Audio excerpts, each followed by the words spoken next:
नमस्कार। दोपहर समाचार में आपका स्वागत है।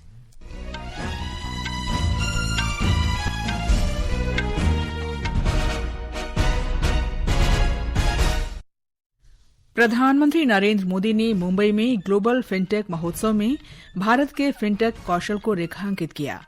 उन्होंने कहा, फिनटेक क्षेत्र ने वित्तीय सेवाओं को लोकतांत्रिक बनाने में महत्वपूर्ण भूमिका निभाई है।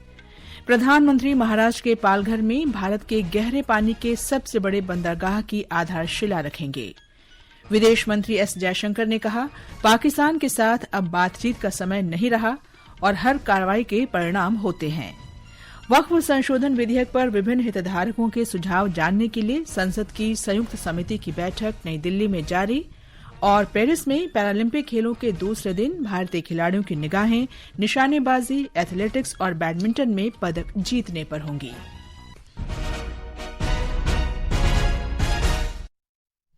दोपहर समाचार के साथ मैं कनकलता। प्रधानमंत्री नरेंद्र मोदी ने कहा है कि भारत का फिनटेक दुनिया भर के लोगों का जीवन सुगम बनाने के लिए काम कर रहा है।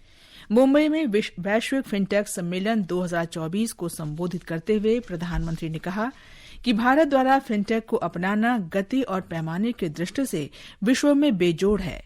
दुनिया भर के तत्काल डिजिटल लेन देन भारत में हो रहे हैं।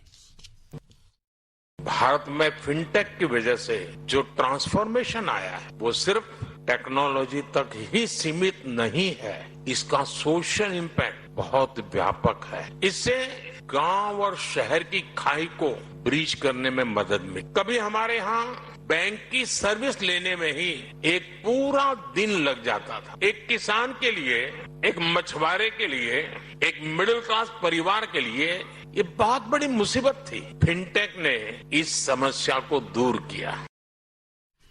प्रधानमंत्री ने कहा कि वित्तीय सेवाओं के लोकतंत्रीकरण में फिनटेक ने महत्वपूर्ण भूमिका अदा की है। उन्होंने कहा कि डिजिटल लेन देन से समानांतर अर्थव्यवस्था को समाप्त करने और बैंकिंग प्रणाली में पारदर्शिता बढ़ाने में मदद मिली है। आज सरकार की सैकड़ों स्कीम्स के तहत डायरेक्ट बेनिफिट ट्रांसफर किया जाता है। इसमें सिस्टम से लीकेज बंद हुई है। आज लोगों को फॉर्मल सिस्टम से जुड़ने में अपना लाभ नजर आता है। प्रधानमंत्री ने कहा कि भारत में फिनटेक से जो परिवर्तन आए हैं वे प्रौद्योगिकी मात्र तक सीमित नहीं हैं। उन्होंने कहा कि इन परिवर्तनों का सामाजिक प्रभाव दूरगामी है। प्रधानमंत्री ने मुंबई में जीएफएफ प्रदर्शनी का भी दौरा किया, जिसमें फिनटेक परिदृश्य के नवाचार दर्शाए गए हैं।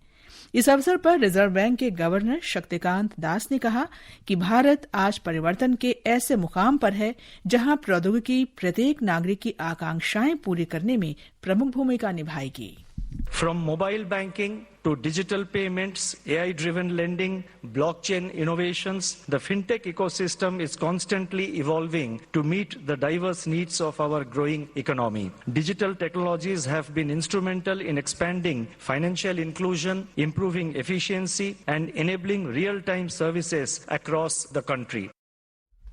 वैश्विक फिनटेक सम्मेलन 2024 का आयोजन भारतीय भुगतान परिषद, राष्ट्रीय भुगतान निगम और फिनटेक समन्वय परिषद ने संयुक्त रूप से किया है।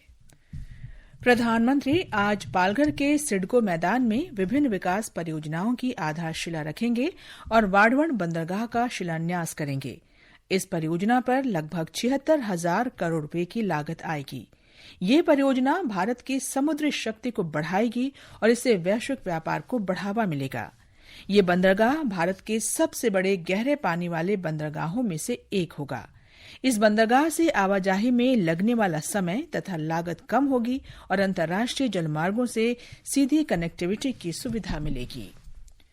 प्रधानमंत्री नरेंद्र मोदी आज ऑनलाइन माध्यम से केरल के अल्लपुझा में अर्थुंकल बंदरगाह के निर्माण के तीसरे चरण का उद्घाटन करेंगे। अर्थुंकल क्षेत्र के मछुआरों की लगातार मांग पर वर्ष 1991 में अर्थुंकल फिश लैंडिंग सेंटर शुरू किया गया था। तीसरे चरण के कार्यों के लिए 150 करोड़ रुपए से अधिक का बजट आवंटित किया गया है। विदेश मंत्री डॉ एस जयशंकर ने कहा है कि अब पाकिस्तान के साथ बातचीत का समय नहीं रहा। आज नई दिल्ली में एक पुस्तक विमोचन के अवसर पर विदेश मंत्री ने कहा कि पाकिस्तान के संदर्भ में भारत पूरी तरह सचेत है। हर कार्रवाई के परिणाम होते हैं। घटनाक्रम चाहे अच्छा हो या बुरा, भारत अपनी प्रतिक्रिया देगा। उन्होंने कहा कि जम्मू कश्मीर में धारा 370 खत्म हो गई है। The era of uninterrupted dialogue with Pakistan is over. Actions have consequences. And insofar as Jammu and Kashmir is concerned, I think 370 is done. So the issue today is what kind of relationship can we possibly contemplate with Pakistan. Bangladesh के बारे में उन्होंने कहा कि पड़ोसी देश में राजनीतिक बदलावों के बीच भारत को अपने हितों पर ध्यान देना होगा।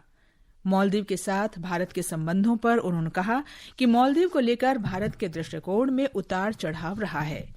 अफगानिस्तान के साथ भारत के संबंधों का जिक्र करते हुए डॉक्टर जयशंकर ने कहा कि सामाजिक स्तर पर लोगों के बीच संबंध मजबूत हैं और अफगान नीति की समीक्षा के बाद भारत अपने हितों के लिए सजग है। उन्होंने ये भी कहा कि प्रत्येक देश को अपने पड़ोसियों के साथ चुनौतियों का सामना करना पड़ता है।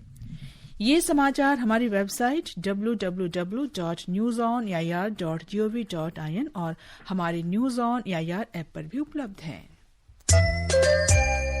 डॉक्टर साहब, हम अपने बच्चे को दस्त से कैसे बचाएं? रक्षा, रोकथाम और उपचार के साथ बच्चे को 6 महीने तक सिर्फ माँ का दूध पिलाएं। खाना पकाने से पहले और शौचालय या मल साफ करने के बाद हाथ साबुन से धोएं। और दस्त हो जाने पर? हर दस्त के बाद बच्चे को ORS का घोल पिलाएं और 14 दिन तक जिंक की गोली दें। समझ गई डॉक्टर साहब। क्या? रक्षा, रोकथाम और उपचार। अधिक जानकारी के लिए आशा दीदी से संपर्क करें। स्वास्थ्य एवं परिवार कल्याण मंत्रालय द्वारा जनहित में जारी। दोपहर समाचार में आपका फिर स्वागत है। वक्फ संपत्तियों के प्रबंधन के बारे में विभिन्न हितधारकों के विचार और सुझाव सुनने के लिए वक्फ संशोधन विधेयक 2024 से संबंधित संसद की संयुक्त समिति की बैठक नई दिल्ली में जारी है। लोकसभा सचिवालय के अनुसार मुंबई के ऑल इंडिया सुन्नी जमायतुल उलेमा और नई दिल्ली के Indian Muslim for Civil Rights जैसे संगठन समिति के समक्ष अपने विचार रख रहे हैं। एक रिपोर्ट। संयुक्त संसदीय समिति का गठन लोकसभा सांसद जगदम्बिका पाल की अध्यक्षता में किया गया था। समिति ने आम लोगों, स्वयंसेवी संगठनों, विशेषज्ञों और संस्थानों से विचार और सुझाव आमंत्रित किए थे। वक्फ संशोधन विधेयक 2024 का उद्देश्य वक्फ संपत्तियों के प्रबंधन की कमी दूर करना और उनकी संचालनगत क्षमता में वृद्धि करना है। इस विधेयक में 1995 के वक्फ अधिनियम का नाम बदलकर एकीकृत वक्फ प्रबंधन करने का प्रावधान है। वक्फ संशोधन विधेयक 2024 का प्रारूप हिंदी और अंग्रेजी में लोकसभा की वेबसाइट पर उपलब्ध है। बजट सत्र के दौरान इस विधेयक को जांच के लिए संसद की संयुक्त समिति को सौंपा गया था। भूपेंद्र की रिपोर्ट के साथ समाचार कक्ष से विशाल शर्मा। पेंशन भोगियों के लिए प्रक्रिया को सरल बनाने के एक उपाय के रूप में सरकार ने आज एकल सरलीकृत पेंशन आवेदन पत्र जारी किया और भविष्य पोर्टल EHRMS के साथ डिजिटल एकीकरण किया। इन अनूठे उपायों की शुरुआत कार्मिक, लोक शिकायत और पेंशन राज्य मंत्री डॉक्टर जितेंद्र सिंह ने नई दिल्ली में वीडियो कॉन्फ्रेंसिंग के माध्यम से की। इस अवसर पर डॉक्टर सिंह ने कहा कि सरकार जीवन सुगम बनाने के लिए प्रतिबद्ध है। कार्मिक और प्रशिक्षण विभाग के सचिव विवेक जोशी ने मानव संसाधन प्रबंधन को बढ़ाने के लिए इन उपायों को मील का पत्थर बताया। उपराष्ट्रपति जगदीप धनखड़ ने कहा है कि अगर महिलाओं के विकास में भागीदारी नहीं होगी तो देश वांछित विकास हासिल नहीं कर सकता। वे आज दिल्ली विश्वविद्यालय के भारती कॉलेज में विकसित भारत में महिलाओं की भूमिका विषय पर आयोजित एक सत्र को संबोधित कर रहे थे। श्री धनखड़ ने कहा कि विकसित भारत के निर्माण में महिलाओं की महत्वपूर्ण भूमिका है। उत्तर प्रदेश सरकार औद्योगिक विकास को बढ़ावा देने के लिए झांसी और कानपुर के बीच लगभग 36,000 एकड़ क्षेत्र में एक औद्योगिक शहर विकसित करेगी।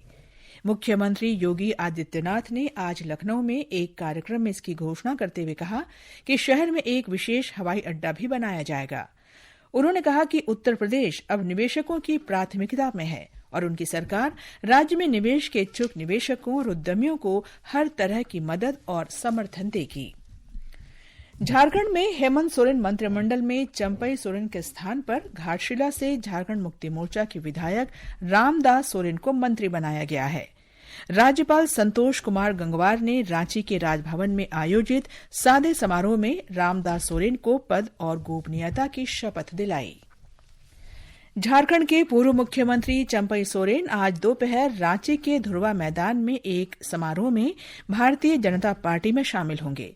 इस मौके पर झारखंड भाजपा विधानसभा चुनाव प्रभारी और केंद्रीय मंत्री शिवराज सिंह चौहान तथा असम के मुख्यमंत्री हिमंता बिस्वा शर्मा समेत कई गणमान्य लोग मौजूद रहेंगे।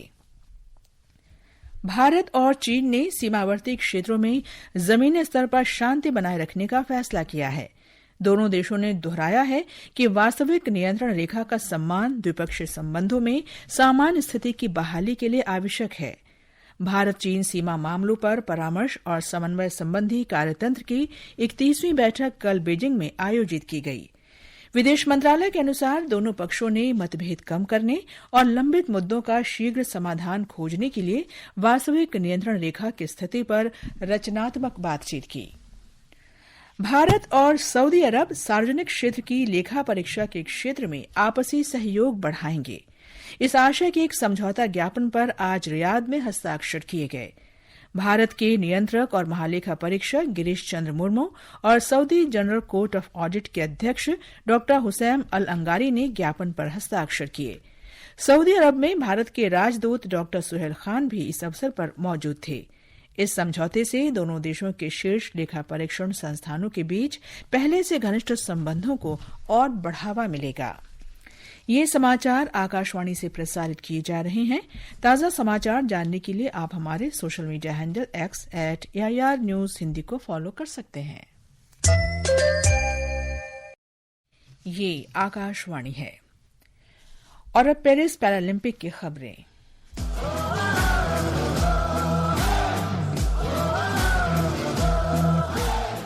आज भारतीय खिलाड़ी 3 प्रतिस्पर्धाओं में पदक खाता खोलने का प्रयास करेंगे। निशानेबाजी में टोक्यो पैरालंपिक की स्वर्ण पदक विजेता अवनी लेखड़ा और मोना अग्रवाल ने S1 वर्ग के फाइनल राउंड में प्रवेश कर लिया है। 3 पैरा एथलेटिक्स प्रतियोगिताएं भी होंगी, जिनमें महिलाओं के डिस्कस थ्रो में ज्योति करम और साक्षी कसाना, महिलाओं की 100 मीटर दौड़ में प्रीति पाल और पुरुषों के शॉट पुट में मनु दावा पेश कर रहे हैं। इसके अलावा साइकिलिंग के क्वालिफाइंग मुकाबले में भी भारत के अर्शद सैक दावा पेश करेंगे। रोइंग स्पर्धा में अनीता और नारायण कोंगन पल्ले डबल स्कल्स में चुनौती देंगे। इससे पहले कल रात मिक्स कंपाउंड तीरंदाजी में शीतल देवी और राकेश कुमार की टीम ने 1399 अंक के सम्मिलित स्कोर के साथ पैरालंपिक में नया रिकॉर्ड बनाया। यह जोड़ी शीर्ष वरीयता प्राप्त खिलाड़ी के रूप में 2 सितंबर को क्वार्टर फाइनल में खेलेगी। समाचार कक्ष से सौरभ अग्रवाल।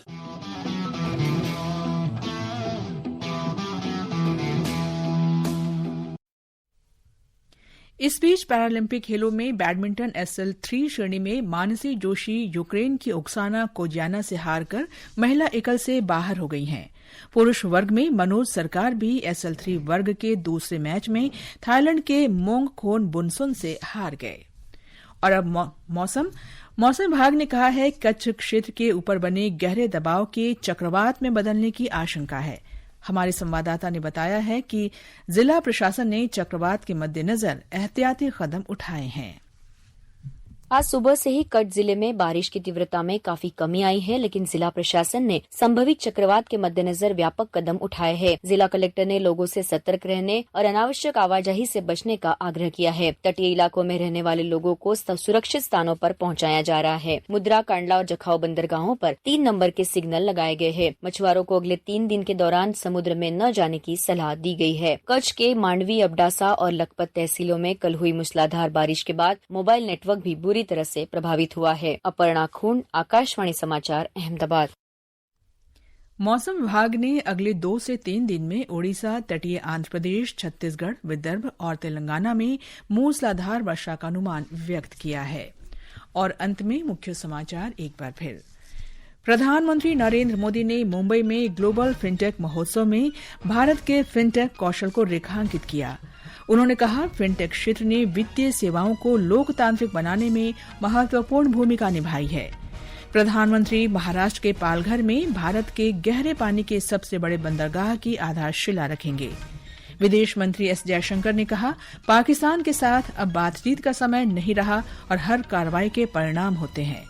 वक्फ संशोधन विधेयक पर विभिन्न हितधारकों के सुझाव जानने के लिए संसद की संयुक्त समिति की बैठक नई दिल्ली में जारी। और पेरिस में पैरालंपिक खेलों के दूसरे दिन भारतीय खिलाड़ियों की निगाहें निशानेबाजी, एथलेटिक्स और बैडमिंटन में पदक जीतने पर होंगी। इसके साथ ही दोपहर समाचार का ये अंक समाप्त हुआ। नमस्कार।